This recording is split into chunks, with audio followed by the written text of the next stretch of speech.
first time we came here. Oh, Paimon remembers! Nahida's consciousness had been trapped by the doctor, but we followed the clues she left behind to help her. So much time has already passed since then, and it seems Sumeru's changing for the better now that Nahida's in charge, right? Paimon just hopes this peace will last a long time, and then Nahida won't have any more new problems to deal with. Yeah, guess you're right. We somehow always find ourselves right in the thick of it. Who knows what will happen next? Come to think of it, maybe it's all because of you. Maybe you're just a magnet for trouble. Huh? Me? Before Paimon ran into you, Paimon never ran into any trouble. At most, when she was super tired, Paimon got caught in some strange whirlpool and sucked out into sea. And even then, you fished Paimon out! Anyway, for Nahida's sake, maybe we should think about heading to our next destination for now. Ah, look who it is. Running into you in a place like this? I can see you two still love wandering around. Oh, it's Dia! Since when are we just wandering around? We're usually taking care of some serious business. Even though it may have nothing to do with our journey. But never mind that. What brings you here? I just finished a commission in the desert for a usual client of mine. Nothing too... That's when I saw you two all the way over there, chatting away. What were you two talking about, anyway? Huh? You serious? Can't say I saw that coming. But you are travelers, after all. I guess you'd never stay for too long in one place. Bumping into you like this will become a rarity. I'm starting to feel sad just thinking about it. Hey, how about I gather a few mercs to escort you two? What do you say? Thanks, but no need. Oh, Paimon had no clue you'd miss us so much. But don't worry, we'll come back to see everyone when we get a chance. Sounds good. All you need to do to get to Fontaine is cross this stretch of desert and navigate some waterways. So, when are you leaving? Oh, wait a sec. Paimon just remembered there are still a few dishes in Sumeru that Paimon hasn't tried yet. Now, where's that list Paimon made?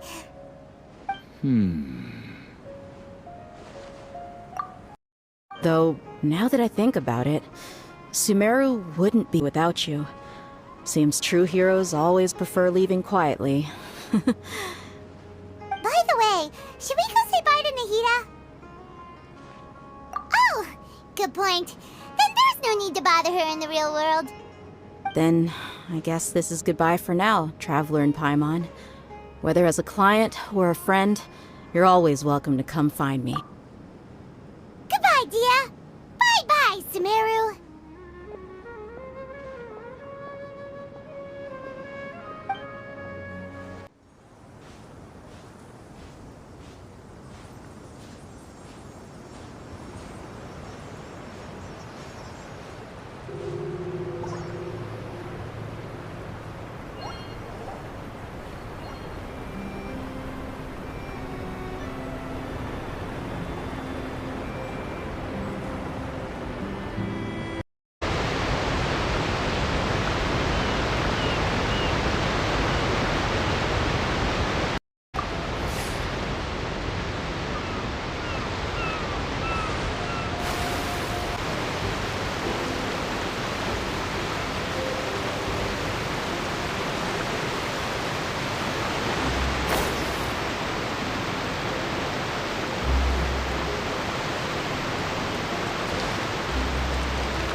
Fontaine's port.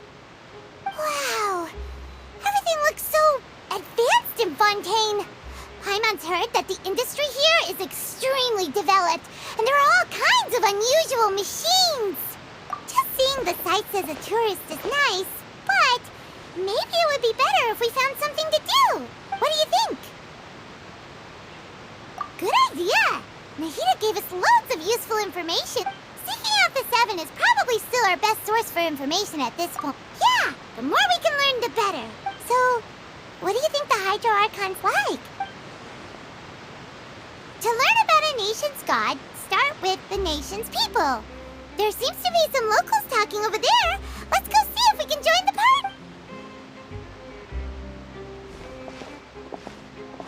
party. If you ask me, it's a tragedy how things ended for him. Clearly, he was a pretty decent person. Yeah, I didn't expect that kind of ending for him. I thought he would at least fight on a little longer for his family. I was expecting a sudden plot twist, but it's a pity that it never happened. Still, his story is quite the tearjerker. Excuse me. Can I help you two? I couldn't help but notice you standing here listening. Hi.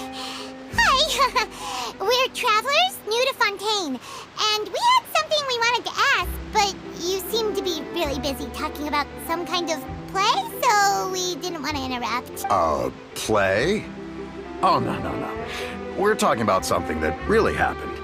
In fact, it's a case that was just heard a few days ago. Like, a real trial? But the way you were talking about it and the words you used just now made it sound like some kind of story. Well, good tales are often based on true stories, aren't they? Whether something is true or not simply isn't that important. The main thing is whether the story being acted out on the stage is splendid enough. Oh, but it looks like you're not from around here. You probably don't know that the Fontaine Court of Justice is called the Opera Epiclese. But, No worries. And as for your worries about whether the cases are treated with due reverence, we have the absolutely just and honorable Chief Justice Neuvillette, as well as the Oratrice Mécanique d'Analyse Cardinal, a machine created by the Archon. Between the machine and the Chief Justice, false charges and injustice are a thing of the past now. Pure trees? Is it some kind of machine, too? Oh, Paimon's curious. We should check it out if we get the chance. Wait, Paimon almost forgot to ask you our question. Do you know what we should do if we want to meet the Hydro Archon? Oh, that's easy. I think what they mean is that they wish to speak with the Archon personally. In that case, I'm afraid it's going to be a tad more difficult. You'll have to make an appointment well in advance. Huh. Is the Hydro Archon super busy taking care of official stuff? No. Lady Farina seldom takes an interest with the nation's affairs. That's right. After all, she is the Archon. Huh. First time Paimon's ever heard of an Archon being described that way before. Wait! Paimon gets now! The Hydro Archon is kinda like a big celebrity here, right? Yeah, I suppose you could say that. Perhaps you could even say our mascot. Hang on. This is still Fontaine's Archon you're talking about. You should show some more respect. You're right. I guess I should at least try to be a little more respectful in front of visitors. Come on. Alright, I think we get it. Thank you! At least we now know that we can find the Hydro Archon at the Opera House, but who knows how long making an appointment will take. Guess we could have a look around the city in the meantime. Hey!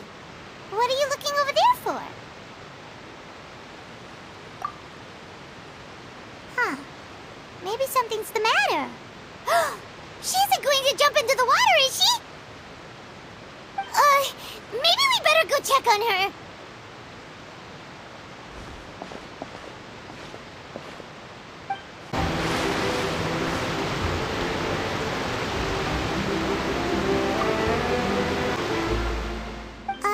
Hello there. Excuse me. Are you alright? Huh? I'm fine. Thanks. Oh, okay then. We just noticed that you seem to be worried about something. About many things, actually. But there's nothing I can do but just keep my troubles to myself. I was just reminiscing about a place my brother and I would play when we were kids. It was just atop that hill over there. See? You're pointing at the sea. Wait, are you saying that you and your brother lived in the water? No people call the waters around Fontaine a sea. It's actually just an inland lake that's filled with fresh water. And no, I can still see that hill clearly in my memories. Now, it's been completely submerged. He would skip and jump, tossing sand in the wind. The sun shone brightly, and the air was filled with the scent of the sea. But now, the water is gradually swallowing our memories. It won't be long before it swallows us. Sorry. Paimon doesn't really get what you mean. I don't believe we've had the pleasure of meeting. Are you Lynette's new friends? Oh, and you are? Thanks for looking after my sister. She often comes here to reminisce about our childhood, that's all. There's no need for any concern. Oh, allow me to introduce myself. I'm Lyney, and this is my sister Lynette. If I had to guess, I'd say you must be travelers from abroad. Nice to meet you. Paimon is Paimon, and this is the Traveller. We just arrived in Fontaine. We were just talking with your sister. Even though we didn't really get what she was saying. I see. It's unusual for Lynette to be so willing to talk with anyone. In fact, she seldom speaks at all. I'm usually the only one she ever talks to.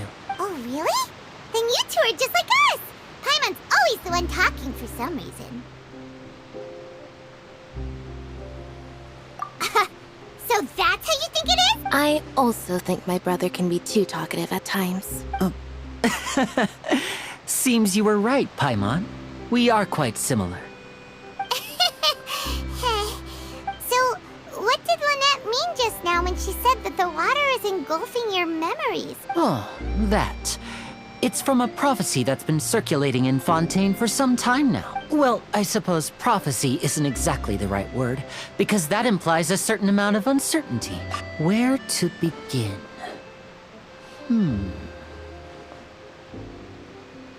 Let's put that question on hold for a moment. Did all the introductions earlier not count?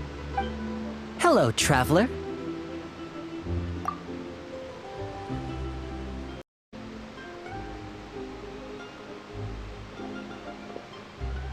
And hello, Paimon. Hey! Why didn't Paimon get a handshake? You're not poking fun at Paimon, are you? Please, don't take offense. Just consider it a sort of etiquette we have here in Fontaine when making new friends. You should remember it. It might prove useful. Oh, all right then. Well, Paimon's just happy to have a local friend now. By the way, we were just getting ready to go to the Opera House to meet the Hydro Archon. Would you be able to show us the way? So you're going to see Lady Farina? No problem at all. In fact, I was planning to go to the Opera House later myself. I'll gladly take you once I finish things here. Please, follow me.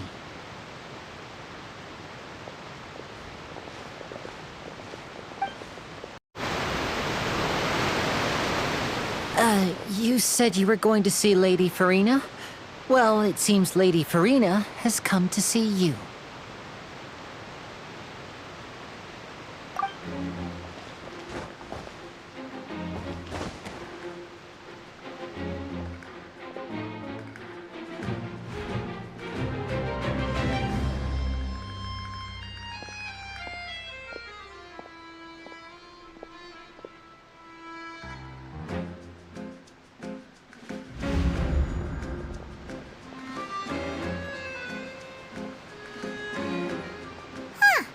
So, she's the Hydro Archon? But how did she know we were looking for her? My dear people, rich and poor, those with cup in hand and those with nothing at all, raise your glasses in celebration! If you don't have one, then just raise your hand in lieu.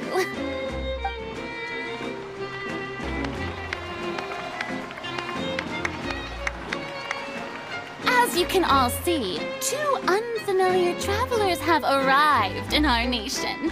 Come, Let us make a toast in honor of this traveler and her companion who have journeyed here from distant lands.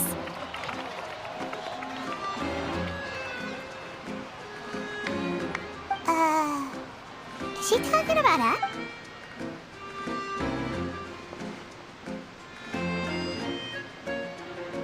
I've long turmoil and chaos you left in your wake as you visited other nations. But I welcome you nevertheless. No, I have come to receive you personally. Fear is for insignificant cowards. I am a god, and I will never entertain the notion of such meaningless wariness. You can be rest assured, I see clearly your sincerity.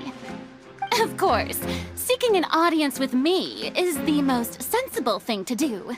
It will allow you to truly behold my power and witness my authority. Intelligent people always gather under the Lore, hereby welcome you to the nation of Hydro and acknowledge the value and significance of your trip. Now, you may rejoice in this. Yeah, Paimon still can't believe it. Feels like we've only been here for a few minutes. But the Hydro Archon's entrance was, how should Paimon describe it? A little over the top? Miss Hydro Archon? How did you know we were coming? I see.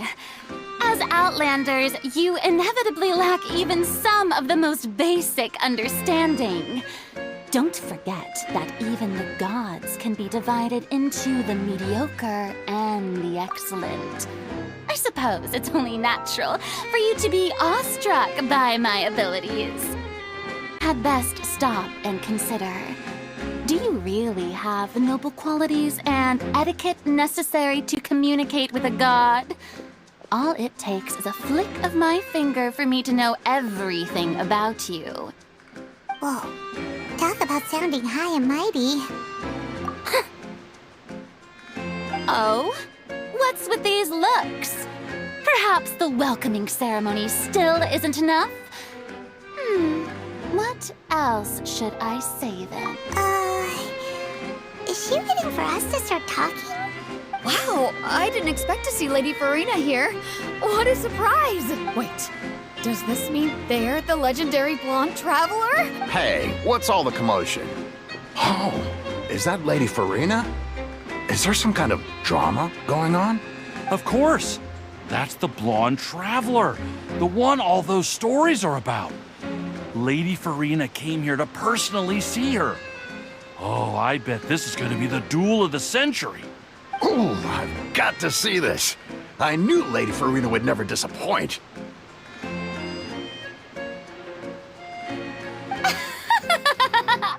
Yes, but don't get too excited now.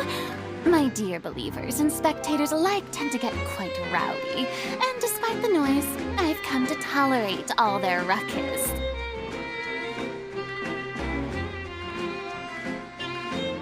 You may consider this my reward to all of you. I have determined that there will be an epic duel between myself and this traveler from another land, just as you were hoping to see. Now she wants to fight? Aren't we getting a little ahead of ourselves?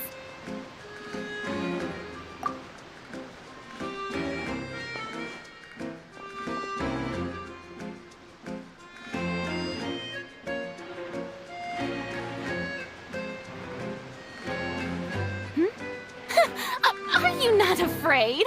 Might I remind you that this is a duel against the divine? What are you trying to do, traveler? Provoking a god in front of her people? Stand down, Clorend. I admire her bravery. Few have the courage to draw their sword against a god. She is obviously a true warrior. Unfortunately, people nowadays only crave to be thrilled, and a mere duel will not slake their thirst for excitement. Huh. Yeah, she's right. Just a duel wouldn't be all that interesting. On Araneus, criminals are always requesting duels to defend their honor. You see. Then, as the god of justice, I shall face this traveler in another kind of duel. A duel in court! All right! Now that'll be worth seeing! Right. This is Fontaine, after all. Such a grand opera house, it would be a pity not to use it. Why do you care so much about the crowd's reactions? Seems you've spent a little too much time in the opera house. Besides, how exactly do you plan to have a duel in court? You mean you're going to put us on trial? Oh, we have reason to put you on trial. According to Fontaine law, no one is permitted to release any flying objects within Fontaine city limits during the first 3 days of each month. You are clearly guilty of violating this law, no? Oh, so that's what they've done wrong. You call that obvious? Precisely! Now, if you two have no objections, then in the name of the Hydro Archon, I order your arrest. My apologies, Lady Farina. I don't mean to spoil the fun. But if you would allow me to interject, I don't think that Paimon here meets the definition of a flying object. You tell her, Lyney! Finally someone who's not crazy. How could anyone call Paimon a flying object? Ah, great magician Lyney, my beloved citizen. I'll permit you to object, but... As a magician who just rained on your parade, I naturally should shoulder the responsibility of saving the show. So, with such an audience gathered here, allow me to perform a trick for everyone.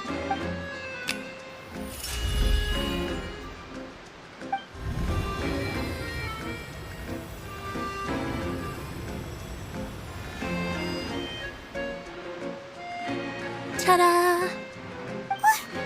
What's that on Paimon's back? Hey, when did you do that?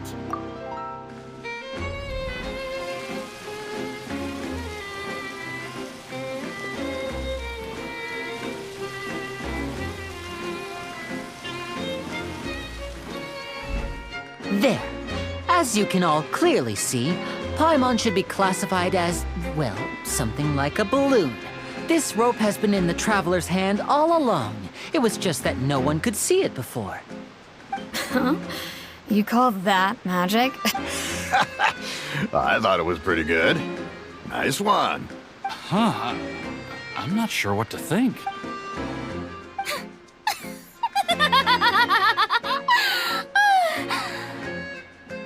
Amusing. Very amusing, Lyney. Just the sort of unexpected twist that I enjoy. With you here, today's performance can finally be called complete. Performance? You see all this as a performance? In which case, consider the matter of your trial resolved. The god of justice will not bring charges against an innocent person. But when there are valid grounds, I will not only judge travelers from abroad, but even the gods of other lands.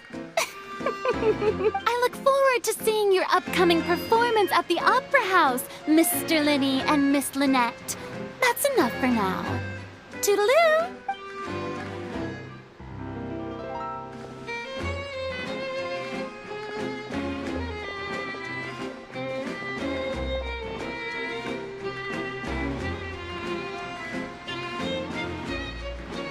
Just like that! She's gone! Well, that's the most unpredictable Archon Paimon's ever seen. You never even had a chance to ask her anything. But that's a problem for future Paimon. That whole scene just now was Don't mention it. I just happened to remember that there was such a law, so I did a little preparation. So, now do you see what kind of god Lady Farina is? She can be a bit confusing at times, but she is still amenable to reason. Anyway, Paimon had no idea you were a magician, Lyney. It sounded like you'll be performing at the Opera House, right?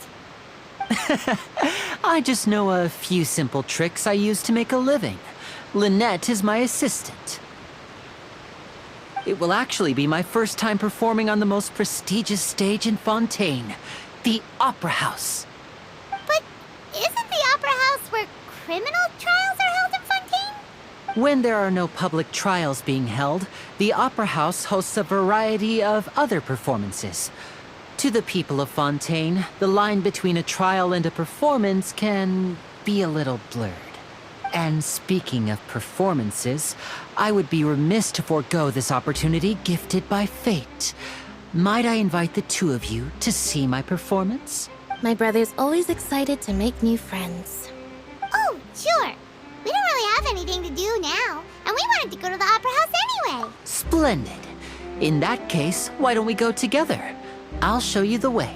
I just have something to take care of first. You really mean it? Then I'll take you up on your offer. This is a magical item known as a magic Huh? What are they going to use it for? About that... You asked me before about the prophecy, right? Let me start by telling you a little more about what it entails. I'm not sure It says that every person in Fontaine is born with sin. No matter how the nation of justice holds trial after trial, this sin cannot be absolved. Until one day, the water levels in Fontaine will rise, and the sinful people will slowly be drowned.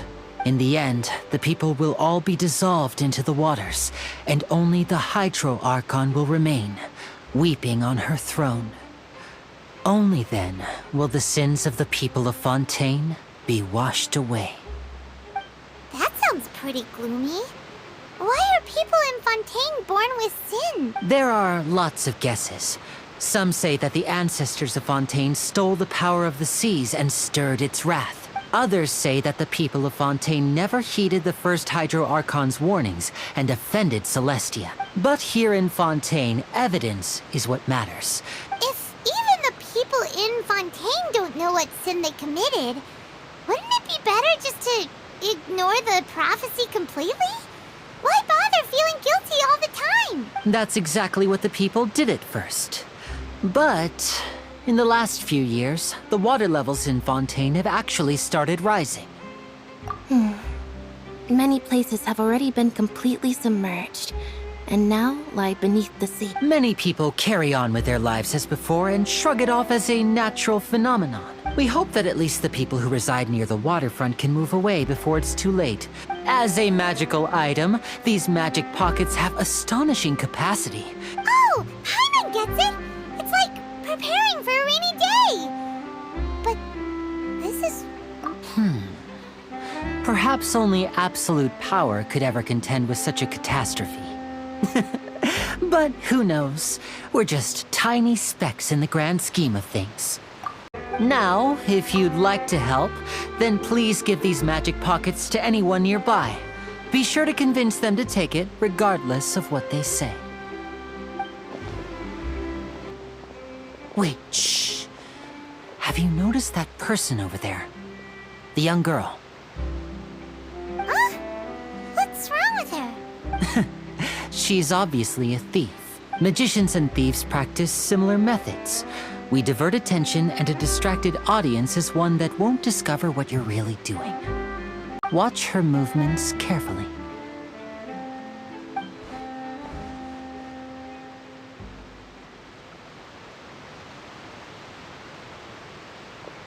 Oh, he's right! Shh! Keep your voice down. We need to think of a way to catch her, but it seems she's very alert. You two can ride the lift over there and wait up top. I bet that'll be her escape route if she tries to run. All right, let's go.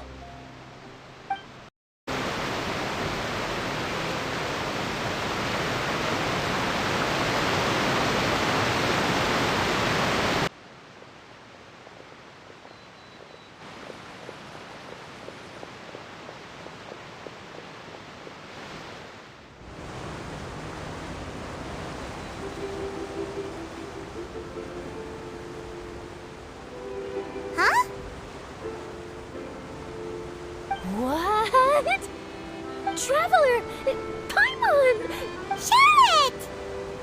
Oh, I never guessed I'd bump into you all riding the Aquabus. In the story of my life, this is big news. What are you doing in Fontaine? I didn't hear anything about you paying us a visit. Yeah, it's quite the coincidence, but as travelers, we're always on the move. It's not surprising that nobody knew we were coming. Though we still have no idea how the Hydro Archon knew about us. Oh, let Paimon introduce you to our new friends! Oh, no need for introductions, Paimon. I would recognize the great magician Lyney and his assistant Lynette anywhere. I wouldn't be much of a reporter if I didn't know who they were. It's a pleasure to meet you. I'm Charlotte, a reporter for the Steambird. Nice to meet you. From the Steambird, huh? We've often relied on your paper to promote our performances. It's an honor to meet you. Now that everyone knows each other, Fontaine suddenly doesn't feel like such an unfamiliar place. So, what have you been up to lately, Charlotte? Any big news? Not too much. When there isn't any breaking news, I mainly cover the trials at the Opera House. You can still manage to keep readers' attention as long as you tell things from a clever enough angle, even if it's the same old topics. For example, reporting on how a scammer once deceived vulnerable girls into relationships, or how a financial criminal was once so poor that they ate a single piece of bread for 5 days. Ah, you're right. Seems you know me pretty well. What I'm really after is exclusive, sensational news pieces that could shake the country. These smaller stories are a waste of my talents. Oh, I just remembered. I've been following a case lately. Well, a series of cases, actually. You mean the serial disappearances of young women case? That's right. These stories are the talk of the town right now, and it's probably the most mysterious case we've ever seen. If I'm the first with a draft ready to publish when the case is finally cracked, and it's the headline story in the Steambird, oh, when that happens, I bet all the other reporters will shed tears of envy. I've already gathered all kinds of materials. I just can't wait for the truth to be revealed. So, what is the serial disappearances of young women case? That's right. The first missing girl case happened almost 20 years ago. And ever since, after a period of time, another girl disappears.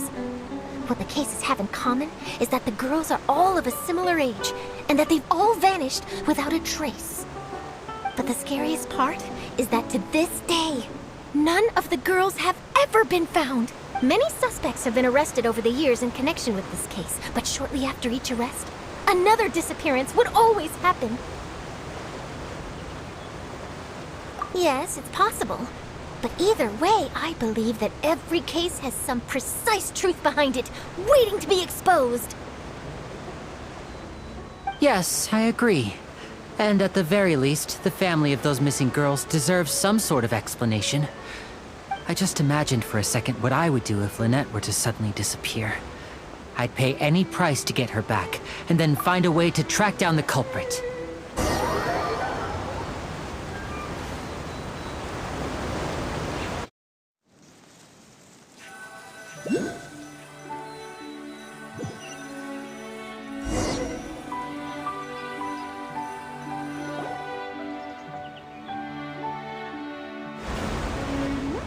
Hey, we're almost there! Look!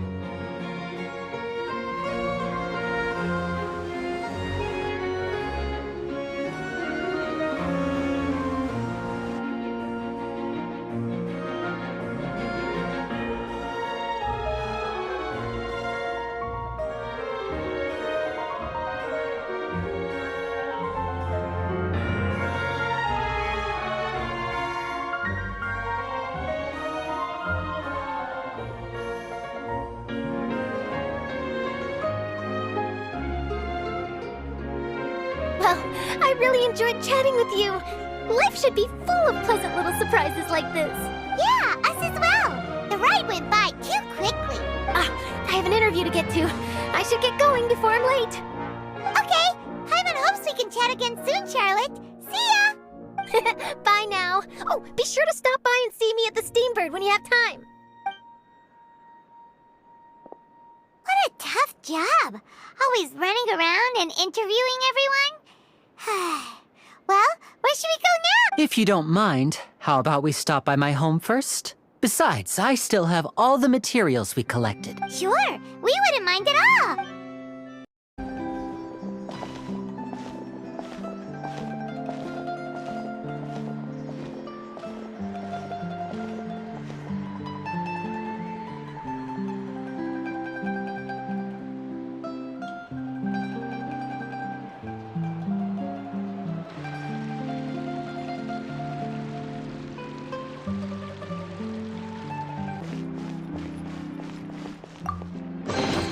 Treasure. One way to draw your target out of.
Chances. We're surprised to see you too. What are you doing here in Fontaine? You didn't want to stay in Snezhnaya? Long story short, I've already been in Fontaine for some time now, and honestly, things have been pretty boring. But it seems that fate brought our paths together today. Not only will I have some good friends here now, but ones who always seem to find trouble.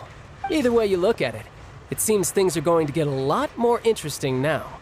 Pretty sure we'd want to avoid anything that you'd find interesting. Besides, our trip here has gone pretty well so far. Right, Traveller? Hey, you, Northland Bank boy. Aren't you forgetting something? Don't interrupt. It's not often I run into the Traveller like this. Why don't you wait for me over there for a while?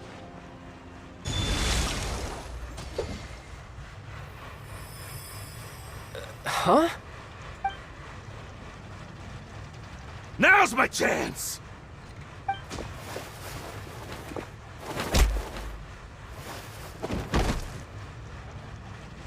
Huh.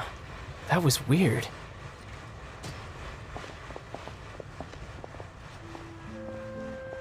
I'm not sure. It's as if I suddenly lost control of my hydro powers when I needed them. Maybe there's something wrong with my vision? Strange. How could that happen? First time Paimon's ever heard of someone losing control of their vision. Never mind. It doesn't matter. If I want to stay sharp, I shouldn't be relying too much on my vision anyway. So what are you doing in Fontaine, child? Well, I guess it's because I've been in a bad mood lately. I want you to have this. Huh? Your vision? You're seriously just giving it away? I'm just worried that it could become uncontrollable again. I'd be pretty upset if it got in the way of my duel. So, I think I'll be better off without it for now. Besides, I just need you to hold on to it for a short while. I'll come retrieve it when I have some time later. Paimon knows what you're up to. You just want an excuse to come talk to us again, don't you? Whatever gave you that idea? I'll be in touch later.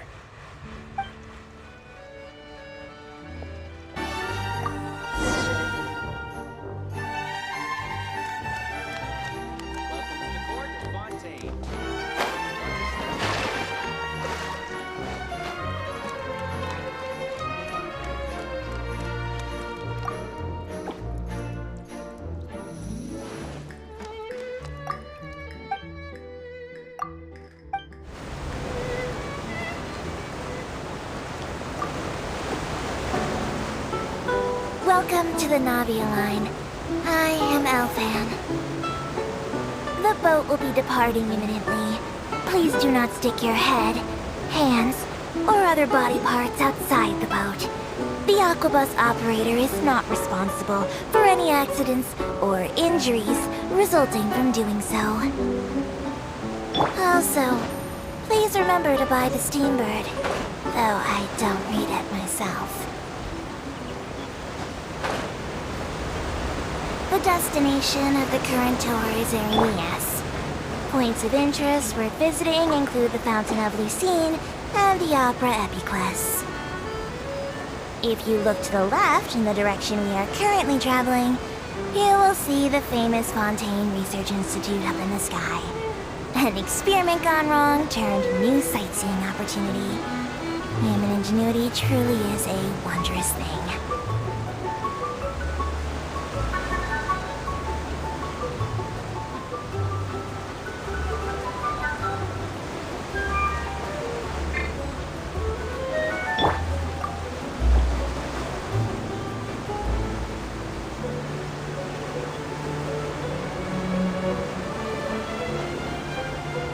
Approaching our final destination. Please be sure to bring all your personal belongings with you as you disembark.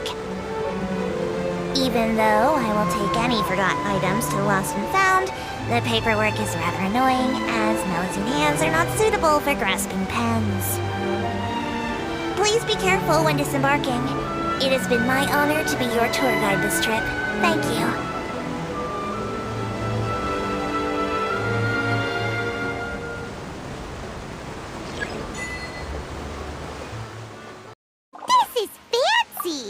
The Opera Epiclese. What a place to hold a performance! No wonder Lyney and Lynette were looking forward to it. Huh. Looks like there's a lot of people standing around the fountain up ahead. Oh, Archon, please bless us with a bright and healthy child. We pray. I don't know why you always feel the need to ask so much. I'll be happy as long as our child is healthy and lives a peaceful life. I guess if they're our kid, then there's no doubt they'll turn out smart.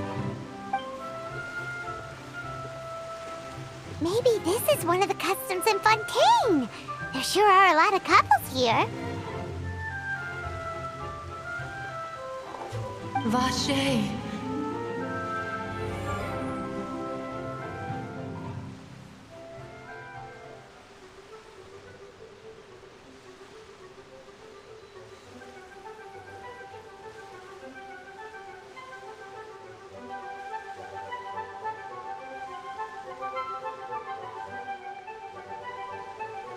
What's wrong?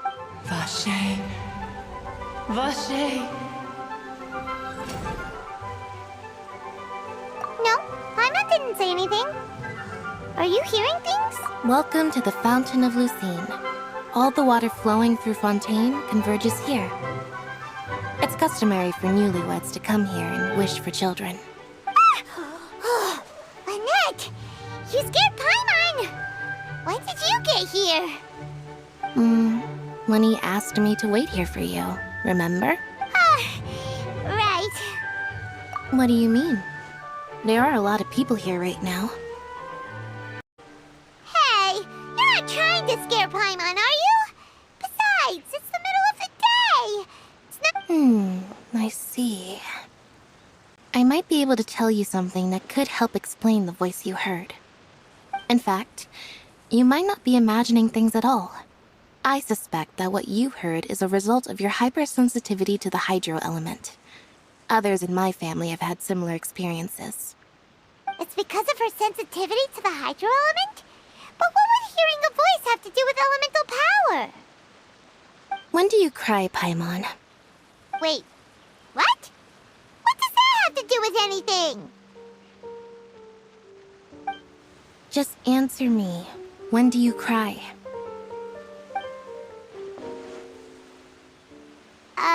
When Paimon's really sad? Oh, and when Paimon's super happy. Oh, and also when Paimon's really, really scared. Then you should understand that tears contain your most intense emotions. Like I just mentioned, the Fountain of Lucine is where all the flowing water in Fontaine converges. Even the tears that fall to the ground will eventually gather here. So maybe what you heard was the intense emotion coming from someone's tears. So, what did the voice say? Huh. If you were hearing their emotions, then Paimon wonders what happened to them. Rather than worrying about them, we should worry about my brother first. Don't let that calm look of his fool you. He tends to get pretty nervous just before a performance. So chatting with Lyney might help him relax a little before he goes on stage. Oh, right. That makes sense. Let's go in and see Lyney. Is this part of the show? Mr. Lyney, you're going to use magic to fix the stage now, right? What happened? Oh no. Maybe this isn't part of the show. The girl was still in that box, right? This performance is over. Medical staff with me. Guards, secure the scene and detain all the performers. Seal the exits. No one is allowed in or out at this time. Yes, that's right. If this was just an accident, then we must investigate the cause. But if this was all part of some scheme, then those accountable will not escape the judgment of the God of Justice! No need to be alarmed, you two. We'll get to the bottom of this soon enough.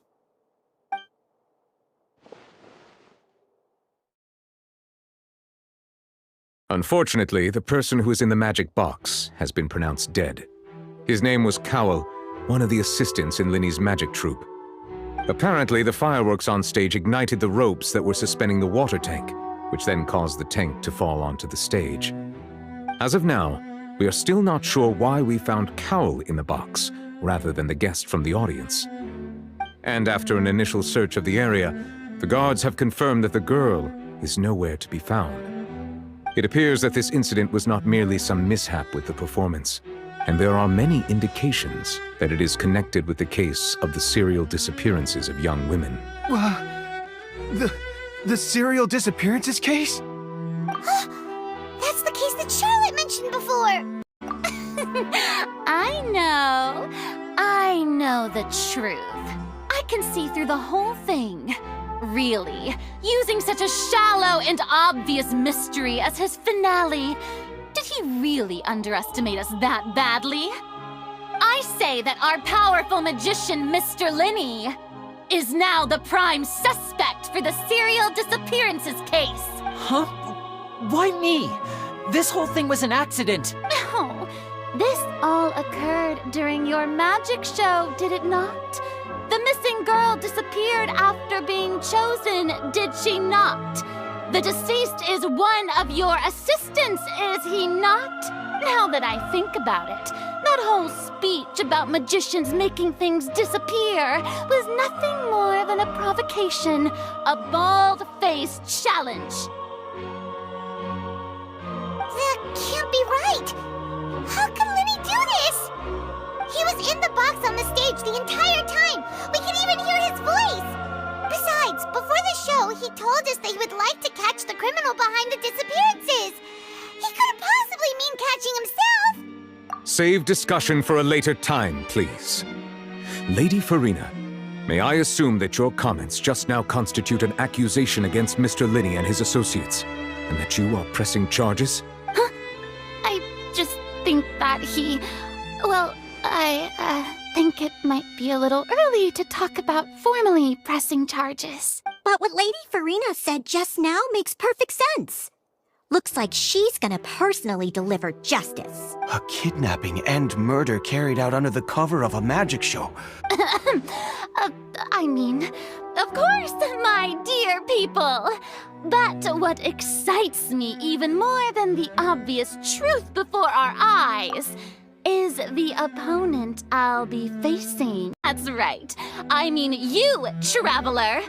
You'll support Lyney, won't you? After all, he was the one who helped you the first time we met. Then there's no problem at all.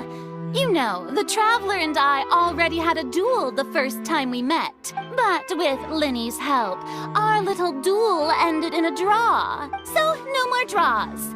Between the two of us, there must be a clear winner and loser.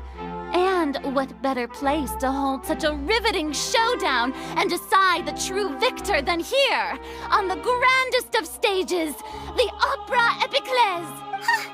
It wasn't a draw. She obviously lost last time. I understand. Charges have now been pressed, and as such, a trial is in order. Well, Traveller, seems Lady Farina has set you in her sights. Are you willing to act as Mr. Lyney's attorney and defend him in this case? Very well.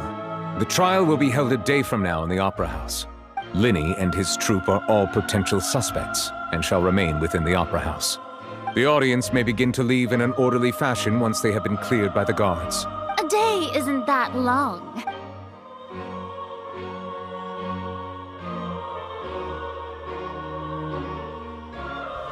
Lyney! Sorry about everything that happened just now. Were you frightened? Of course! Who wouldn't be scared after witnessing an accident like that? Yeah, I'm a little shaken up myself. How could this happen? And poor Cal.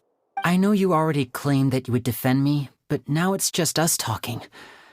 Tell me, do you think I could possibly be the murderer? Good to hear. Thank you so much for trusting me. I'm sure everyone sees me as the biggest suspect at this point. But if you ask me, the whole thing is mysteries layered upon mysteries, such that all that's left is confusion. Well, a magician like myself couldn't pull all that off in just 1 minute. Which is precisely why we need to investigate. As this book says, the impossible could not have happened. Whatever happened must have been that which is possible. Paimon bought them when we were reading at the bookshop in the city earlier. Pretty cool, huh? Don't worry, Paimon used her own savings to buy them. It wasn't from our travel funds. I think they look cute on you, Paimon. You have good taste, Lynette. No, over here. I've been keeping an eye on you for a while now. Huh? You mean us? That's right. If I'm not mistaken, you're also among those who wish to cut down the thorns and pursue the truth. No?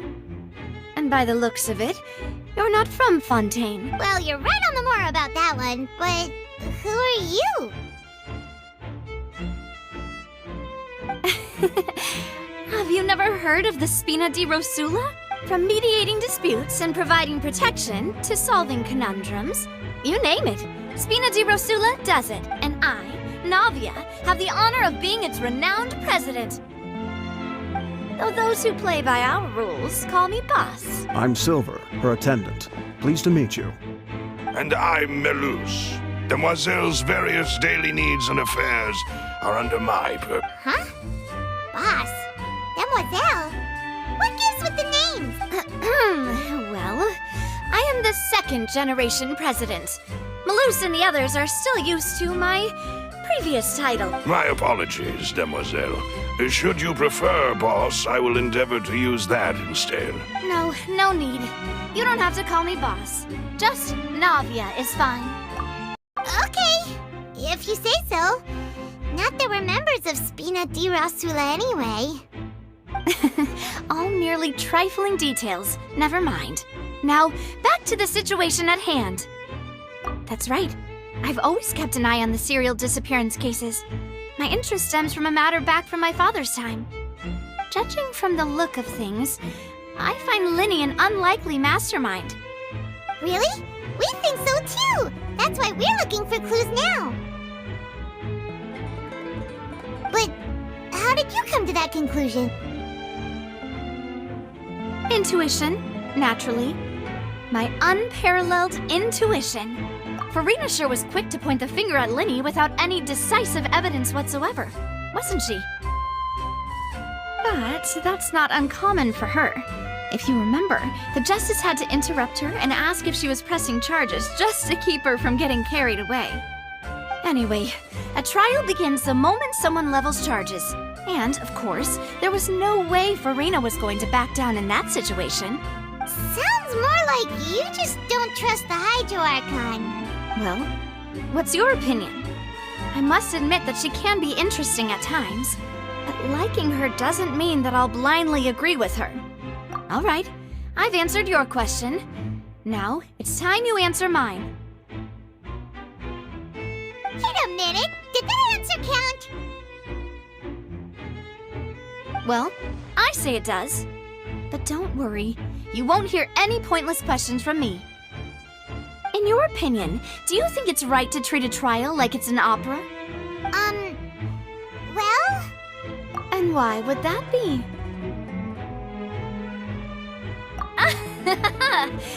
See, Silver and Maloose? I told you they'd be different. Most astute of you, demoiselle. I too think that the Traveller's response was most excellent. No matter how wonderful the script or how fervent the audience's expectations may be, the trials that go on stage here must be based in fact. And if that can be done, boss, then... All right, that's quite enough, Maloose. Anyway, I like your answer. You passed with flying colors. Now, I need to make some preparations, following which our joint investigation shall commence. You two shall be my assistants. Wait! Since when did we become assistants? Oh, well, I can be the assistant, sure. Or your companion, if you like. I'm really not that fussy. That's more like it. Far be it from me to brag, but I believe that Demoiselle's intuition will be instrumental in uncovering the truth. You wish to save a friend from false accusations, and we wish to unravel the disappearances. In this... You have a point. And what about you over there? What do you think? You seem like you've got something on your mind. I have nothing to add. Oh, alrighty then. We've ascertained the state of the crime scene. Let's find a place to sort out our findings once Maloose returns. Seems to me that there are several things that don't add up here. Apologies for the wait, demoiselle. So, what did the guards say? Did the criminal escape through the vent? They believe the odds of that are very low, since the vent leads to the Opera House's basement. The guards have checked the area carefully. No one left through the basement during the performance or after the incident, and no one was found hiding there. So the tunnels become like a secret chamber then! The plot thickens. Halsey's disappearance and Cowell's death are both quite inexplicable. No wonder Farina was so confident in her accusation. All the current evidence points toward Lyney and Lynette. In other words, the charges are very likely to be upheld unless we make some considerable progress. Charges and then trial. So if the charges are upheld, they'll announce a sentence? That's right. This is how a trial goes in the Opera House. During the proceedings, the Chief Justice and the Oratrice will hear statements from both sides. That's right. This is how indemnitium is produced. The statements from both sides, the defenses from attorneys, witness testimonies, and even the audience's emotions will all be projected on the Oratrice. To put it simply, it's as if the Oratrice has its own will, and is a judge in its own right. This also precludes any kind of favoritism on the part of the Chief Justice. And not that this has ever happened anyway. Once both sides have finished speaking, the Chief Justice will make his final decision. This, too, will be used by the Oratrice as a reference. Then, finally, the Oratrice will be consulted by officials. The result it returns is the will of justice itself. Huh? So So that machine is the one that actually decides? Paimon thought Neuvillette called the shots. In practice, there is very little difference. Both have always come to the same judgment, which is why people have great faith in the Chief Justice. Ah, yes, the guards also asked me to convey that none of us will be allowed to leave this place before the trial. Huh? Why? Because we've chosen to act as the twins' proxies. That makes us persons related to the case. They're concerned that we might be colluding with outside parties, or that we might find outside help to disrupt the case. And even if that were not so, it could prove problematic if we happen to spread key information about the case ahead of time. I'm ready to break out at any time. Whoa! There's no need for that! Paimon thinks they have a point. That said, are they providing food? I just hope you don't mind the lack of options. I'm afraid that catering to all tastes is not in the cards, nor is any guarantee of balanced nutrition. In that case, let's just sort out our findings together here. Pity. I was hoping to take you to try some of Fontaine's famous desserts, too. I mean, what better way to properly think through our findings than over some tea and sweets? Huh. Breaking out suddenly doesn't seem like such a bad idea after all. Just kidding! Paimon will still do her best, even if there are no snacks. What do you mean, no snacks? Of course we'll have snacks. If we cannot buy some, then we'll simply make some. Huh? Here? But how? Understood, demoiselle. Everyone, please come with me.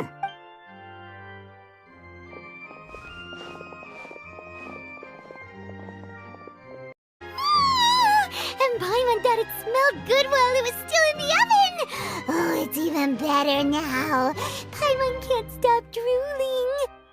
From the way you had these two guys carrying all that stuff around, Paimon thought you'd have them do more during the baking process. But you ended up doing the entire thing by yourself! Beating the egg whites, grinding almonds, everything! I was applauding. And I was giving encouraging smiles. Paimon was just thinking, aren't you worried about getting your fancy dress dirty beating egg whites and baking like this? Well, I don't think it's carved in stone anywhere that fancy ladies can only read books, sip tea, ride horses, and play the piano. I just really enjoy making snacks. Don't underestimate beating egg whites, by the way. It's a real arm workout. You also need to beat them to just the right consistency, or your macarons will crack. Anyway, give these a try, fresh out of the oven. There's 3 for each of us. Only 3? Well, eating too many sweet treats might send all that sugar to your head. You wouldn't be able to think clearly about the case on a sugar rush, would you?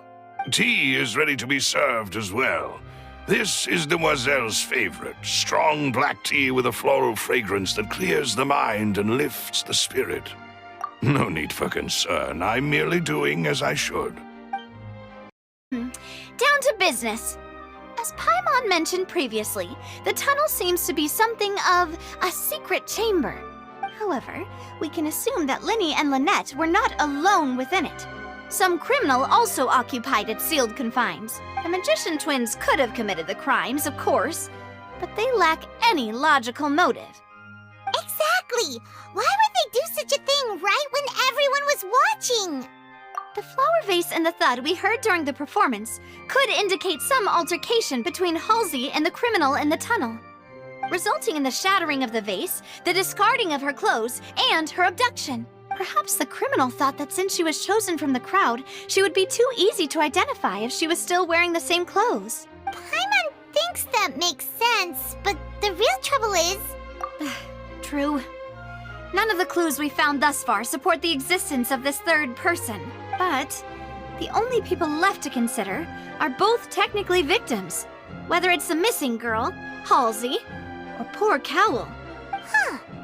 Could Halsey have secretly made modifications to the magic props in order to murder Cowell before making her escape? That's right. And even if she had tampered with the setup, she would need to understand the entire trick to pull it off. Nor does she have any motive. The guards said that she has never had any dealings with the magic troop's members. Were we not thorough enough in our search? From the sound of things, turning into an impossible case. Your macarons are amazing though, Navia. They smell great! They're nice and crisp and super sweet! They are my specialty after all. And I see you've already had 5 of them. What? 5? Oh, that can't be right. Paimon only counted 3, honest! Please don't worry about it. At my age, a few less sweets might actually be a good thing. No. Being greedy is one thing, but Paimon knows how to count. Besides, Paimon knows that if she ate too many, then others wouldn't have enough. Wait, even you don't believe Paimon? How could you? If Paimon ate those 2 extra macarons, then may they turn into stone in her stomach! All right, we get it. Well, I suppose one of us might have gotten too engrossed in our chat and eaten them by mistake. No big deal. Malus, set up the stove again if you would. Huh? What are you doing? Exactly. We don't want to trouble you. As you wish, demoiselle. And I have the egg, sugar, and almonds. Well, this really is your hobby, huh?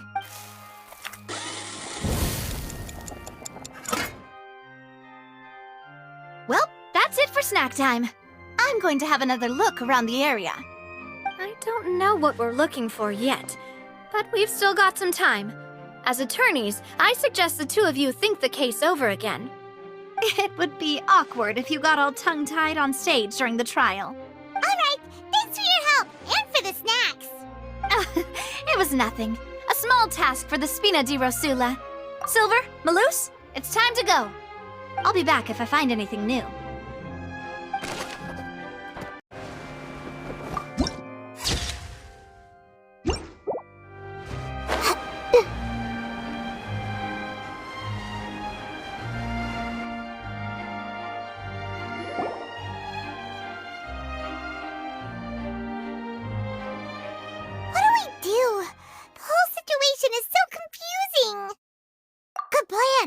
Impossible things don't just happen. We'll get to the truth one way or another.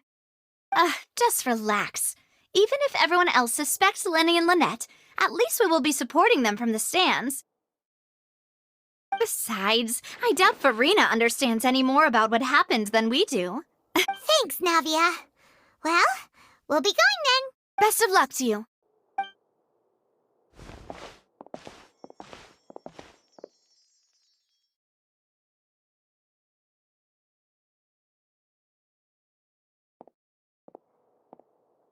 Finally, you're back. Well, how did your investigation go? To be honest, you might be disappointed. No. We're already very grateful that you were willing to help. Well now, don't you all look disappointed. Don't tell me that your investigation came up empty-handed. That was to be expected, of course. The guilty can never produce proof of their innocence. But don't let that stop you. I shall be terribly disappointed should you, my most anticipated foe, concede so easily. Since both parties are present, I declare that the trial regarding the magic show incident is now in session. Firstly, in order for the audience to understand the causes and results of the incident, could we please have Mr. Lyney explain the trick? Yes, of course. I will explain while Lynette demonstrates on stage. All the necessary items have been prepared.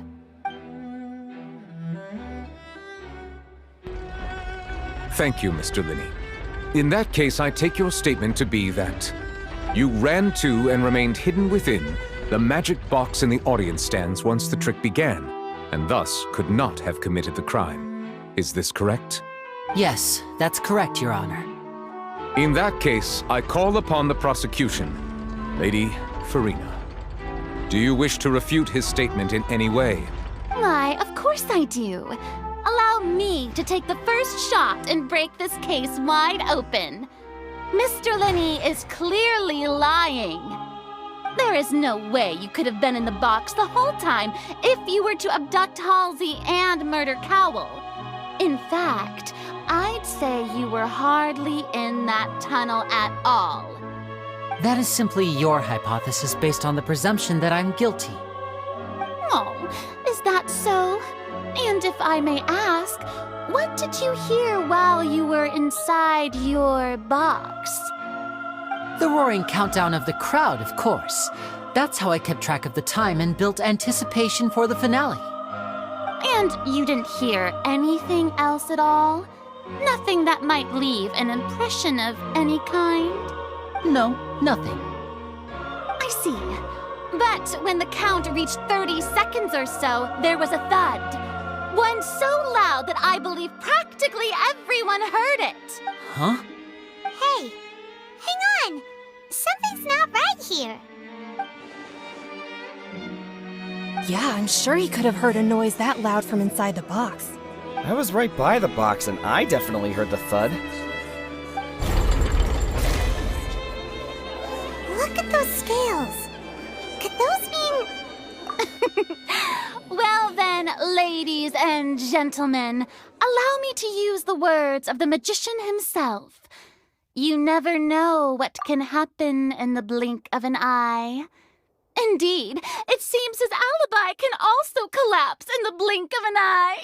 Of course, I have armed myself to do far more than smash your alibi. Confidence cannot go unfounded, and my foundations are rock solid. Tell me, aren't you and Lynette actually from the House of the Hearth? The House of the Hearth?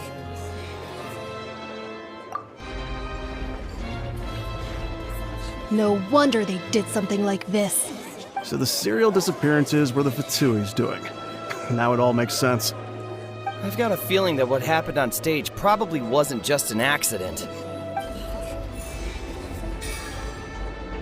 That's irrelevant. Our identities have nothing to do with what happened.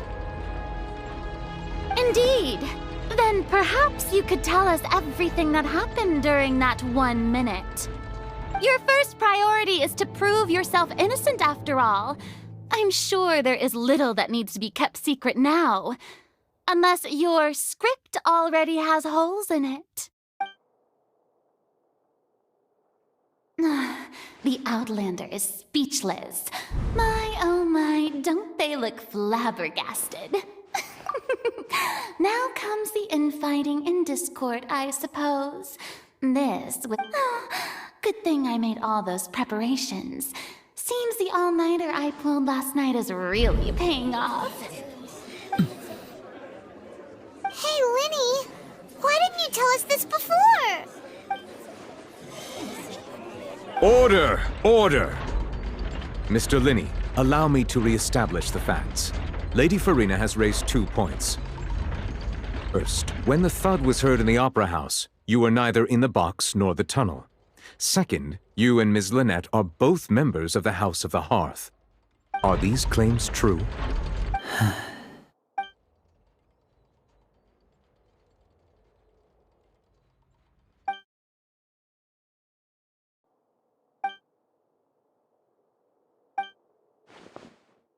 Please answer my question, Mr. Lyney. I'm sorry. Yes, they're true, Your Honor. I knew it! Well, that's it. We might as well move on to the sentencing already. What should we do now? Granted. In that case, what is your request? Is that really necessary? They're already as good as guilty. The defendant deceived their own attorneys. What is there left to discuss? Order! Order, I say! Your request is reasonable, and we shall adjourn. This trial will reconvene in 1 hour. So you would stick to Mr. Lyney's defense even after knowing what you do now? You certainly have more professionalism than I thought. In that case, my dear audience, let's allow the joy of victory to steep for a little while longer.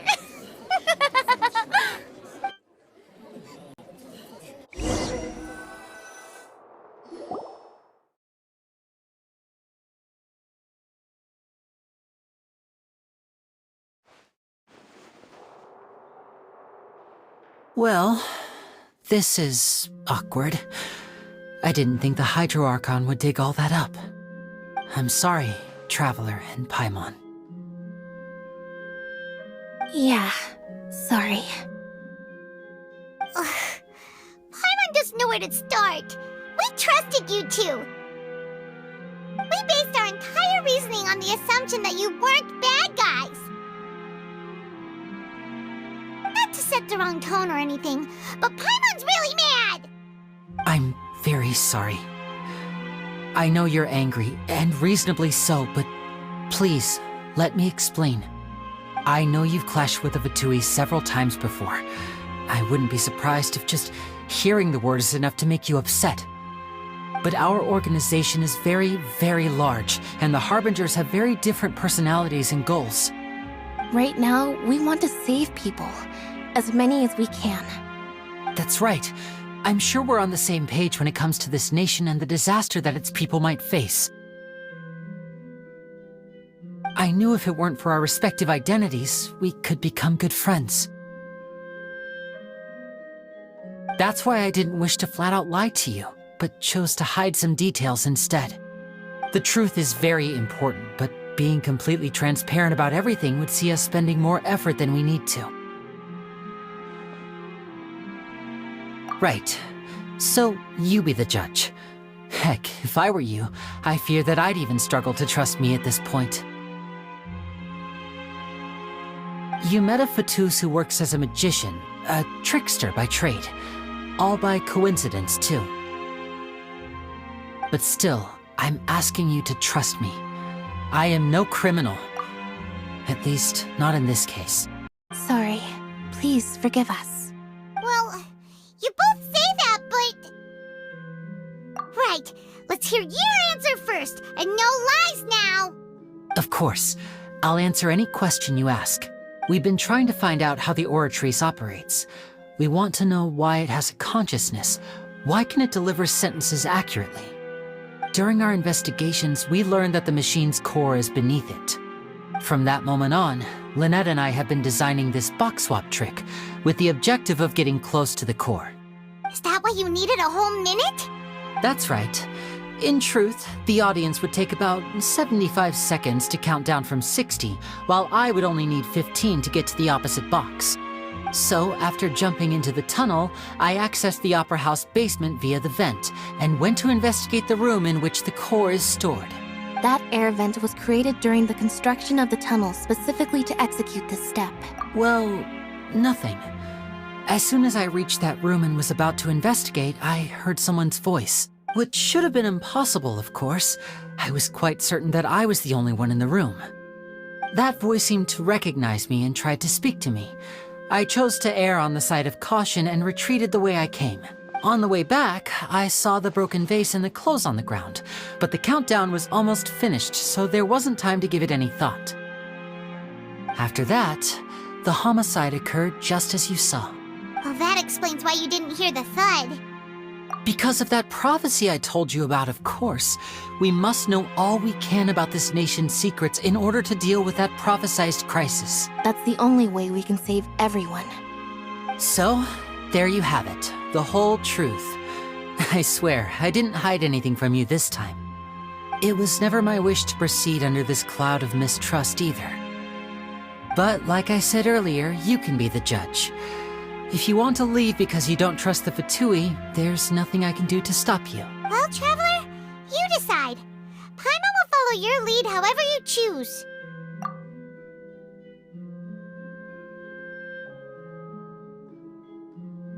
Okay, thank you.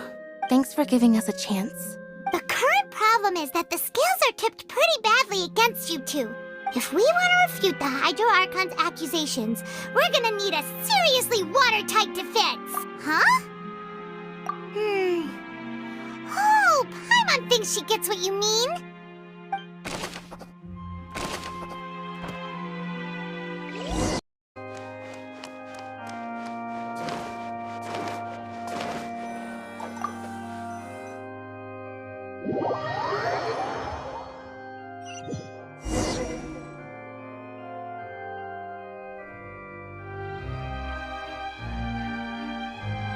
Both parties have returned to their positions.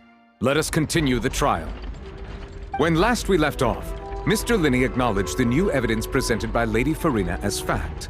Therefore, Lady Farina may continue stating her reconstruction of the events. Ugh, that took long enough. Now then, if everyone would lend me their attention, at this stage, let's revisit that scene from Lyney's perspective. Paimon did it! Paimon actually managed to say all that! Oh, wasn't it awesome? In other words, you believe that he knew nothing of the incident? That's right!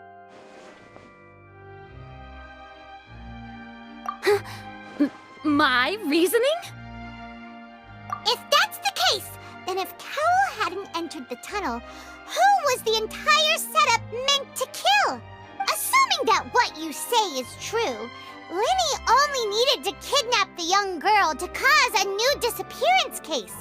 What would the point of killing someone on stage be? Oh, they have a point. That's right, you tell them! And that's why they're partners of mine.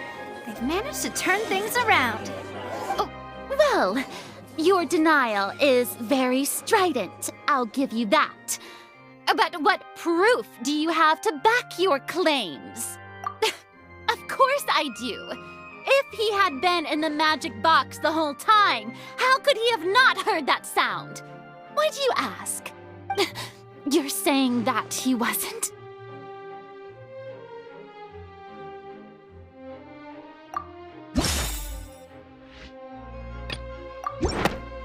That's right! Lyney wasn't in the box or in the tunnel. That's why he didn't hear anything strange during the performance. This means that when the crime happened, Lyney had already entered the basement via the vent. The same clue you used to disprove his alibi has now become the best proof! How do you like that? Well played. To think you'd use such logic. Well then, if it wasn't Lyney who committed the crimes, then who was it?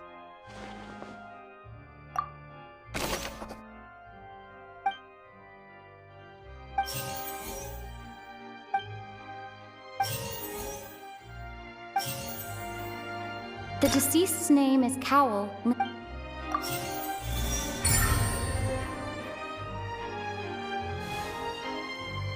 Huh? That can't be right. Are you serious? The killer was, in fact, Cowell, the deceased! Oh, is that so? How interesting! Let's hear your reasoning then. Attention! Ace Detective Paimon has something to say! When the countdown started, Lyney did indeed go into the tunnel. But he immediately used a vent to access the Opera House basement, which is where the underground core of the Oratrice is stored. Once he reached that area, he heard a voice in what should have been an empty room. Since he felt something was amiss, he returned immediately. The crime scene had already developed by the time he reached the tunnel again, and in order to complete the magic trick, he did not remain there for any length of time. Finally, he reached the surface, and that was when the accident happened from his point of view. Therefore, he's innocent!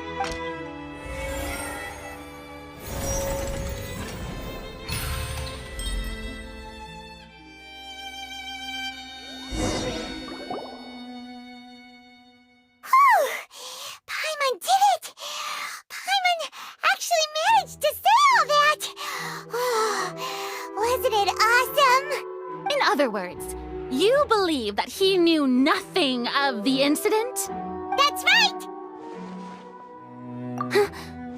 My reasoning? If that's the case, then if Cowell hadn't entered the tunnel, who was the entire setup meant to kill? Assuming that what you say is true, Lyney only needed to kidnap the young girl to cause a new disappearance case. What would the point of killing someone on stage be? Oh, they have a point. That's right, you tell them! And that's why they're partners of mine. They've managed to turn things around. If only we knew how Halsey disappeared. Well, that would be nice, but the tunnel only has 3 exits, and none of them seem very likely. And it's not like this is a magic trick where you can just make a real live person disappear. You know, like you did from that water tank, Lynette. Excuse my interruption, dear opponents, but do you not see that the crowd is growing impatient? There is no greater sin in this opera house than an awkward delay in the performance.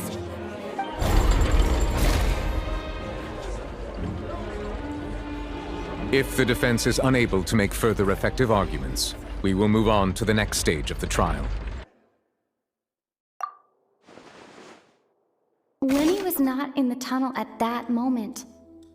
The sound we heard may have come from a clap. The deceased's name is Cowell. The vase was not broken by chance.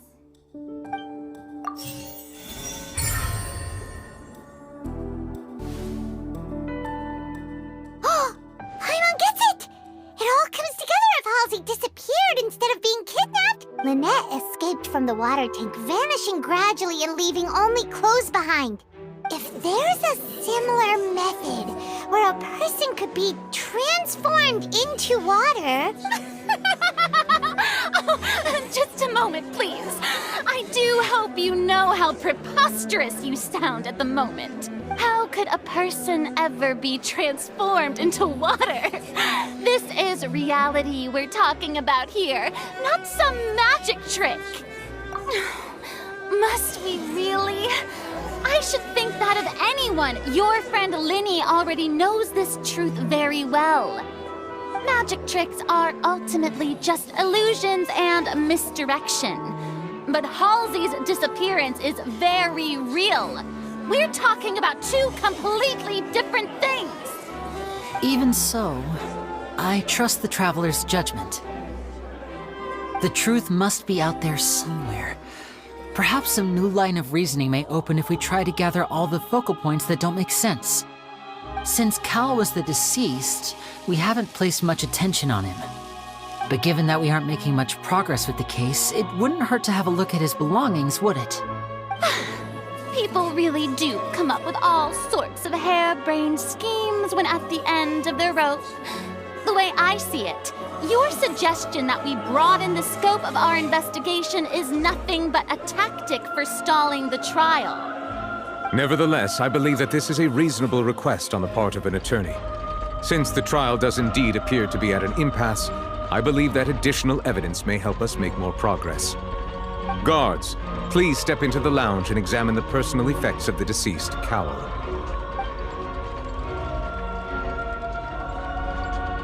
We are still examining the items, but we have already made critical progress that we feel must be shared with everyone post-haste. We discovered several test tubes of fluid within Cowell's baggage, each labeled separately. The notebook in his backpack claims that these fluids are water from the primordial sea. The primordial sea? The note's contents also indicate that Cowell belonged to an organization that sells illegal drugs and that he had an accomplice. The notebook has many entries concerning safe usage of these fluids, in which the keyword dissolve appears many times. One of these tubes was labeled Opera Epiclese, along with yesterday's date. It is empty. The notes also state that these dissolution properties work exclusively on people from Fontaine. It's likely that Halsey was chosen as some sort of test subject. As such, we believe that the defense's hypothesis is, in fact, supported by sufficient evidence. You gotta be kidding! People dissolving into water? Could something so ridiculous actually be true? Wait a moment. This reminds me of a certain prophecy, but it's just a coincidence, isn't it? Huh. If people can become water, Does that mean that the water tank's real use was as a means to hide water stains? And if Cowl was targeting that girl... Wait just a minute. Could that mean... You two, with me, quick! Demoiselle, wait! What about your partners? Let's go. Just trust me. Order! Order! It is undeniable that further examination of the deceased's personal effects has yielded some surprising results, but we cannot yet verify the veracity of these clues. Still, let us assume that these clues are indeed authentic, albeit with the understanding that Ms. Halsey has yet to be found. Guards, please continue examining the items along these lines. Mr. Lyney, it appears your hypothesis is supported by the evidence, so please continue speaking. Of course. Thank you, Your Honor. If we uphold this hypothesis, I believe that many of this case's seemingly unrelated clues can be connected together. Right! Like the metal hook! That one didn't make sense at all.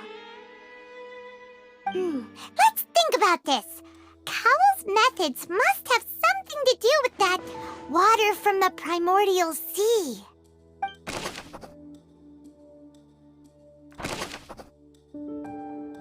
The deceased's name is Cowl. The water from the primordial sea should...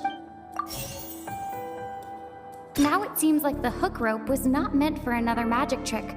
But what... Lynette was in the magic box on stage the entire rope that strung the water tank up was...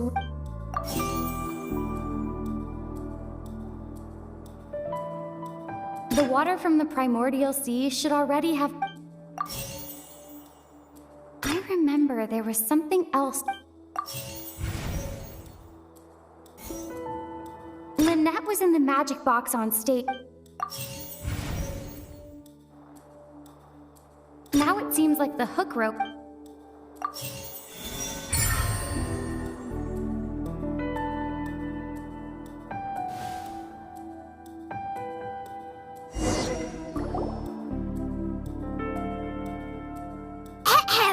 It's Ace Detective Paimon's time to shine again! In the original plan, Cowl would tamper with the water tank rope and the number selector securing his target. When the magic box containing Halsey was lowered, the metal hook would retract gradually and pierce the balloon at the top of the box.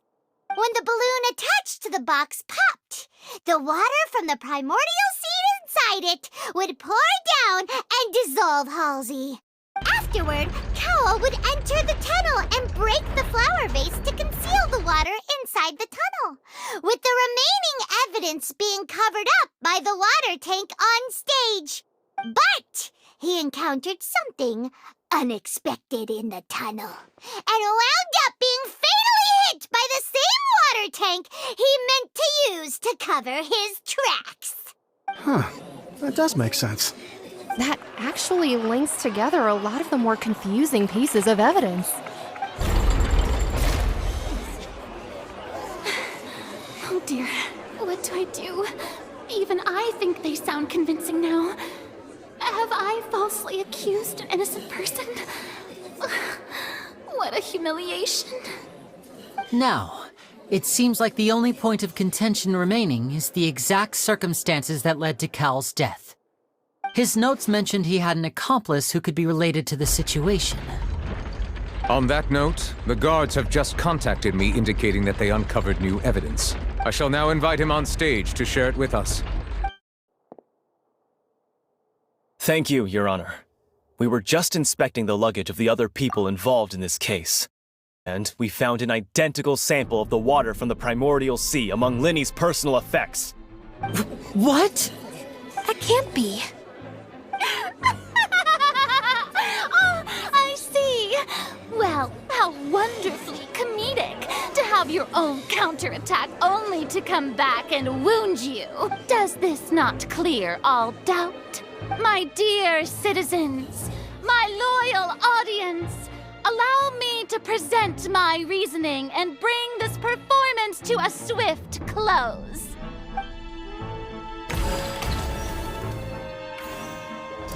Lyney did not need to take part in the dissolution of the... Having made modifications to the props, but upon his return, ultimately, he knocked Cowell out. Now, as much as I regret having come to... Am I right, Mr. Lyney? We've used up all the evidence we collected. There's no way for us to make a rebuttal here. Is this the end of the road?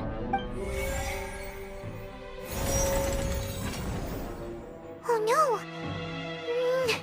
Paimon can't think of anything either. It doesn't look like there's any way around this. Seems using the water as new evidence was too good a move. Why did this have to happen now? I think we've all seen enough now. And we have ample witnesses to my flawless reasoning.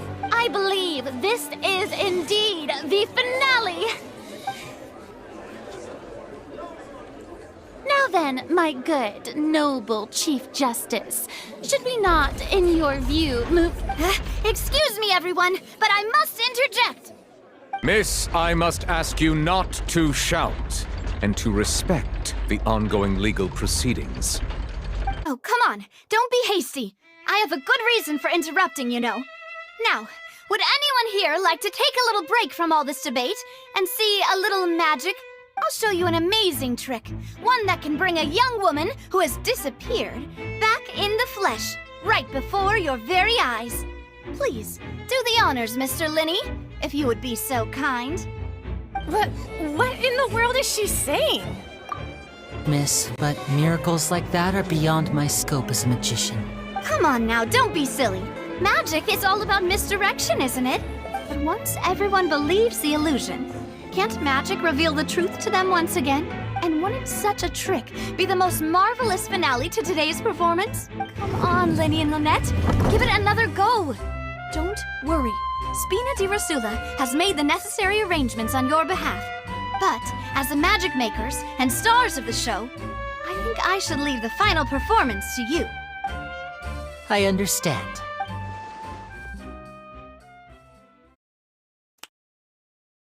And voila!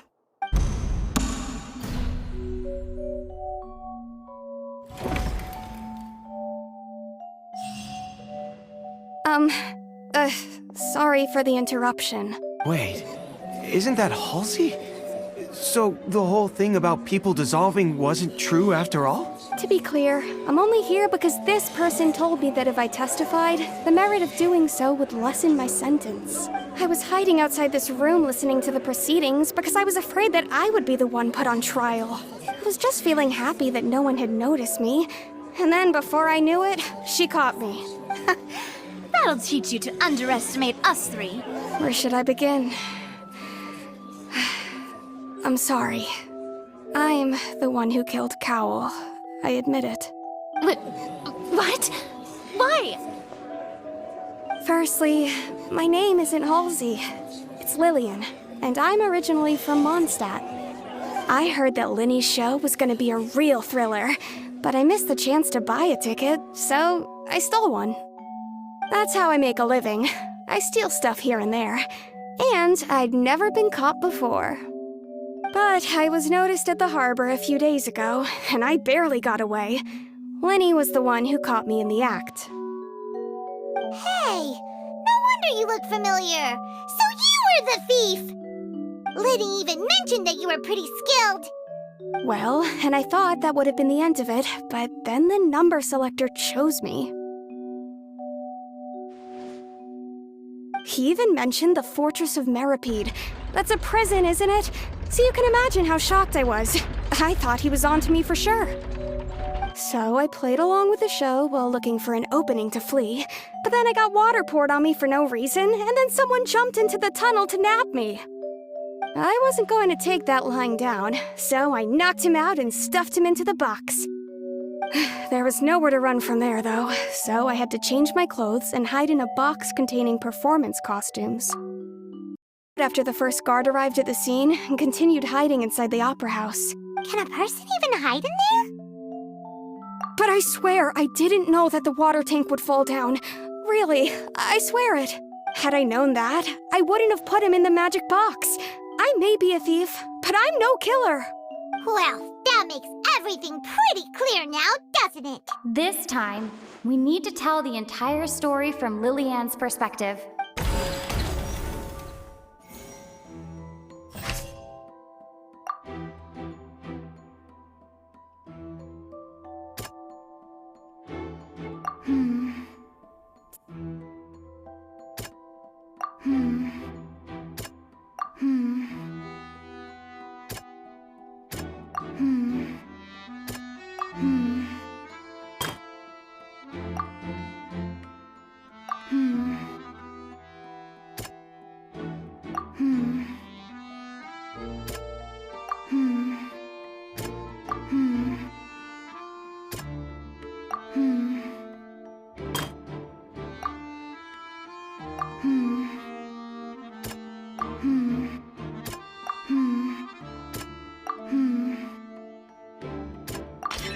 Lillian was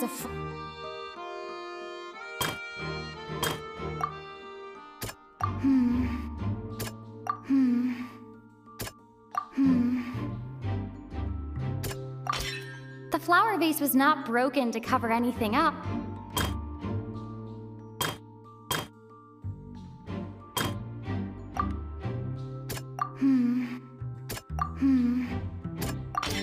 The strange sound wasn't from a fight.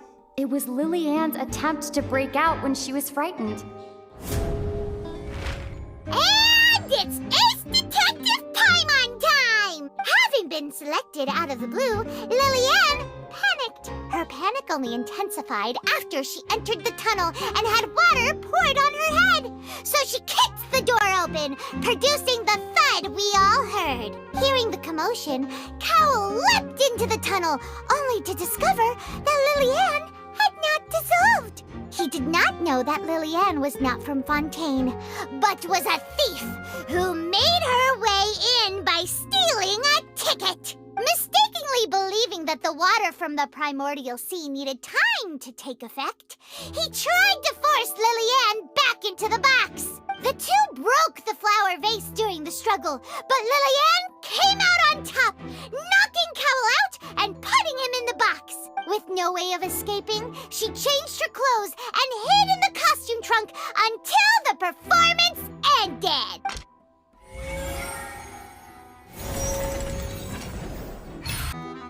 She knew that she would have to go through guard inspection if she tried to leave afterward.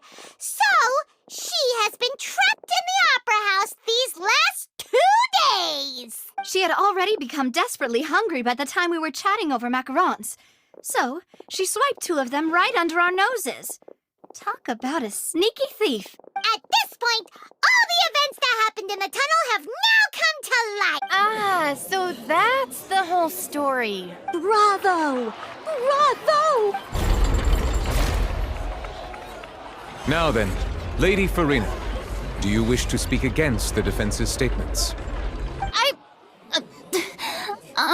Please answer the question, Lady Farina. What, are you reading my mind now? No, I have no further arguments. I admit defeat. But really, could you at least have left me with some dignity? Wow, look at that! She's like a deflated balloon now. If there are no objections, then as the Chief Justice of Fontaine, I shall once again repeat the full sequence of events. The actual perpetrator of the serial disappearances, Cowell, selected his next victim from the audience reservation list. With some modifications to the selector, he could ensure that the pre-selected young woman would be chosen. To cover up any evidence while committing the deed, Cowell thought of allowing the water tank to fall, which would conceal the water left behind after the young woman was dissolved. He also tampered with the rope suspending the water tank, using the fireworks at the end of the performance to cause the tank to drop and hide the watermarks. He poured the water from the primordial sea into a balloon during the preparation of the magic box and stuck it to the box's lid. Finally, he passed the prepared hook on a rope through the gap in the magic box's door when bringing the young woman to said box. When the magic trick officially began, the box containing the woman was lowered into the tunnel, tightening the hook rope and bursting the balloon containing the water. If all had gone to plan, the young woman would be dissolved at this time. However, Lillian was not from Fontaine, and thus fled the box with a loud noise. Realizing that there was trouble, Cowell entered the tunnel and met Lillian. Thinking that the waters had not yet taken effect, he decided to proceed. However, his opponent was more capable than he thought, and he was overcome, knocked unconscious, and placed into the magic box, and thus became his own final victim. Lillian, according to her own statements, then changed clothes and hid until the performance ended, before hiding in other parts of the opera house. As for Lyney, he was in the underground structures within the opera house, and was thus ignorant of these happenings. From this reconstruction of events, we can conclude that Lyney, the accused, is in fact innocent. While there is much in Lyney and Lillian's conduct that should still be investigated separately, this case, at least, can be handed over to the Oratrice to make the final decision.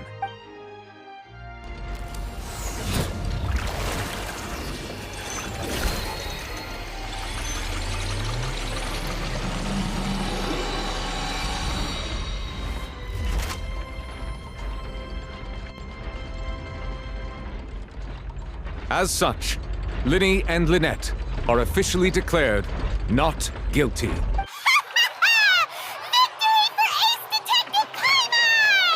Great work, partners. Thank you all. Thank you so much. Next, I think we deserve an explanation, Guard Vaughn. How did you find the water from the primordial sea in Lyney's baggage? Right! Your discovery caused me to make a serious mistake, you know. Or was that not a discovery, but false evidence that you dared to bring before this court? I suspect that the accomplice mentioned in Cowell's notes was not Lyney, but you, yes? I'm sure you know what you must do to lessen your sentence. Speak quickly! Unless you want to earn yourself a one-way ticket to Coupon Town. I was just following orders. We were supposed to place blame for the serial disappearances onto Lyney, and thus cause suspicion to fall on the Fatui. The higher-ups said this was the best opportunity to do so. And now that your plan has fallen through, and the secrets of the water have been revealed, you have become a liability to said higher-ups, yes? Therefore, you would be wise to tell everything you know, and seek the protection of the guards. Yes, I'll tell you everything I know. Our boss discovered that the water can cause people to dissolve.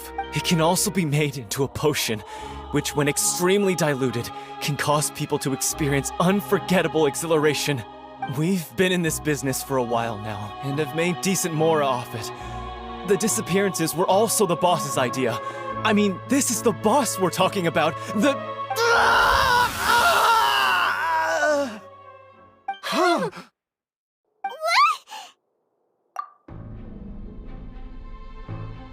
And now he can no longer talk.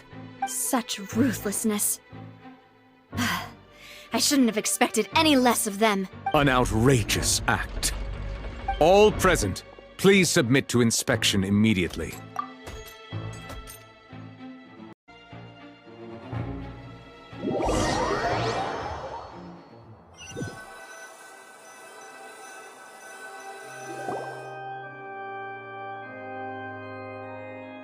So, we're just going back now?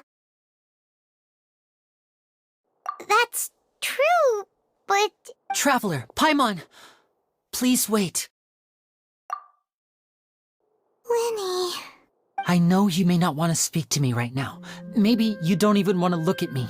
But still, let me thank you again for defending me to the end, even after you learned that I'm a member of the Fatui. I guess. But regardless, I'd like the opportunity to set things straight. I didn't approach you with any ulterior motives or ill intent. I've spoken to you as myself, just plain Lyney this entire time. As for why I'm a Fatus, it's because the goals of the House of the Hearth align with those of an orphan like me. That's all. That was how Father, who you might know as the Knave, approached recruiting us back then too. The Knave? The one who controls the House of the Hearth? She's your father? That's right. And since we're here, I was wondering, would you mind hearing a story? It's about my past. Back when our parents first died, Lynette and I were left wandering the streets. To survive, I took to surreptitiously observing an older street performer who did magic. It took me several days to figure out how he pulled off his amazing tricks. I took my sister through several streets until we found a crowded corner, and we began to perform magic tricks there. To my surprise, we proved to be pretty popular, and we could at least stop worrying about where our next meal would come from for a time. But I didn't want my sister to remain a street rat together with me forever. Before long, an aristocrat came to me and claimed that he wished to take us in after watching my performances. So you went from orphans to nobility just like that? That was how we felt at first too. But I gradually discovered that while we were called foster children, he was really after my talent for magic tricks. He would constantly take me to all sorts of banquets to garner attention, which he would then use to expand his social circles. That doesn't seem too bad either. Better than roaming the streets at any rate. It took a while for me to realize just how dark his heart really was. After one particular performance at a banquet, I discovered that Lynette was not on the same return vehicle as me. I waited a long time after we returned home, but she did not come back. I went to that noble's bedroom and asked him about her whereabouts. What he gave me was, she caught the eye of the most eminent person at the banquet, so I sent her over as a gift. I mean, you'll be able to perform your magic regardless of who your assistant is, yes? Oh no. So he was gonna... But wouldn't Fontaine's laws deal with such people? As far as outsiders are concerned, this is a relationship akin to adoption or foster care, and they have their ways of escaping the eye of the law. I managed to ferret out the location of the mansion of that so-called eminent person and hurried through the night. But by the time I leaped over the walls, avoided the guards, and made my way in, all I saw was the moonlit ground covered in blood, and the knave standing there in the darkness. So, she'd already taken care of that guy. That's right. She had rescued my sister before she could come to any harm, and had even discovered several girls hidden in a basement, all of them orphans. Father, the knave, might have seen something in me, and so she made me an offer. The House of the Hearth welcomes you, for your interests align with ours. Here, none will ever betray you. Indeed, betrayal shall never be permitted here. I was hesitant to trust her. I had just been betrayed by nobles. But she was also quick to destroy the noble who had taken us in at first, giving us back our freedom. Oh, so that's how the two of you joined the House of the Hearth. She has her own plans. She has gained permission from the Tsaritsa to first use the Gnosis' power once she obtains it. She plans to use it to find a way to break the prophecy and save Fontaine. So, she believes in that prophecy too? That's right. The whole House of the Hearth is currently working to combat that crisis. Today's case has also proven that people from Fontaine can indeed dissolve into some sort of water, thus further supporting the prophecy. All of us house members here, Lady Arlecchino herself included, are from Fontaine. We won't give up on defending our homeland. To us orphans, the only connection we have left to this world, apart from our family, is our homeland. So, from small deeds like distributing magic pockets to huge schemes like stealing a Gnosis, everything is aimed at dealing with that prophecy. It's all right. I understand. The only thing I can do is relate all this to you. I hope you can understand that even as a member of the House, I have never stopped making my own decisions, and that I believe what I'm doing is right. If you should need anything at all in the future, feel free to find me. I will do my best to help you, as plain Lyney.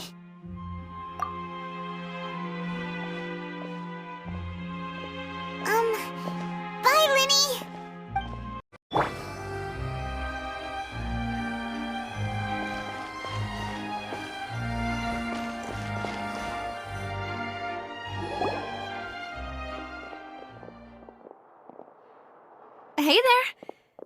was with the disappearing act you pulled right as the trial ended.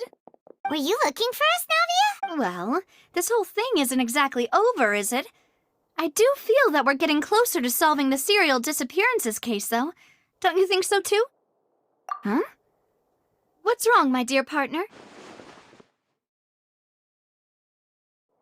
Besides, are you sure we're the ones who can crack a case that's been cold for decades now? And given that there's new evidence from the trial, there should be a trail of breadcrumbs for the Hydro Archon's people to follow now, right? Ah, I see. Well, I won't lie. I'm a little shocked to hear that from you. But I suppose you are just travelers who have only arrived in Fontaine after all. Sorry. I might have been too presumptuous. Don't say that, Navia. Ah, and we were having so much fun investigating with you, too. It was like having new waters flowing into a stagnant mire, causing new hope to spring forth, and the reflection in the murk to become clearer. Sorry about that. I'm a bit prone to nostalgia. Don't mind me. Wait, shall we have a farewell meal? You know, to commemorate our time as partners? Huh? Do we really need to get that formal? Well, guess you really did treat us as partners, huh? Well, I'd just like to have a proper ending to every important memory. That way there are no regrets later. Anyway, it would just be a meal, so it shouldn't take up too much of your time. You don't have to twist Paimon's arm. If Boss Navia's treating, count Paimon in! Oh, wonderful. In that case, why don't we return to the Court of Fontaine and head to the Hotel de Boer? I believe we'll make it just in time for dinner. All right, then. Let's have our farewell meal.